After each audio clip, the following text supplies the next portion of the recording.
जगातले काही लोक 100 वर्ष जगतात आणि तरीही रोज आनंदी असतात.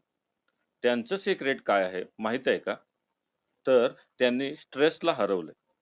नमस्कार मित्रांनो, आज आपण पाहणार आहोत इकिगाई पुस्तकातील लेसन 6वा. हा लेसन सांगतो हॅपी लाईफ मिळवण्यासाठी तुम्हाला काय सोडावं लागेल. इकिगाईच्या लेसन 6 मध्ये लेखक सांगतात स्ट्रेस हा सायलेंट किलर आहे. आज आपण सतत बिझी लाईफ जगतो. फोन, काम, कंपॅरिझन, ओव्हर थिंकिंग आणि त्यामुळं मन कधीच शांत राहत नाही. पण ओकिनावामधले लोक वेगळं जगतात. ते स्लो लाईफ जगतात. ते छोट्या गोष्टी एन्जॉय करतात. ते रिलेशनशिपला जास्त इम्पॉर्टन्स देतात आणि म्हणून ते मेंटली स्ट्रॉंग राहतात. ह्या पुस्तकातील सर्वात पॉवरफुल लेसन म्हणजे रिलॅक्सेशन ही लक्झरी नाही, ती नेसेसरी आहे. कारण शांत मनाशिवाय हॅपीनेस शक्यच नाही. आजपासून हा 3 मिनिट पीस रूल फॉलो करा. सकाळी उठल्यावर 3 मिनिटं डीप ब्रीदिंग करा. जेवताना मोबाईल वापरू नका.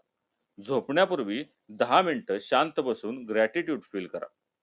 हे छोटं वाटेल, पण हीच हॅबिट तुमचं माइंड कम्प्लिटली बदलू शकते.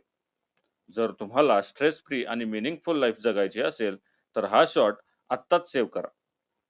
व्हिडिओला लाईक करा, शेअर करा आणि चॅनलला सबस्क्राईब करायला विसरू नका. लक्षात ठेवा, फास्ट जीवन तुम्हाला थकवतं, पण शांत जीवन तुम्हाला जगायला शिकवतं. धन्यवाद.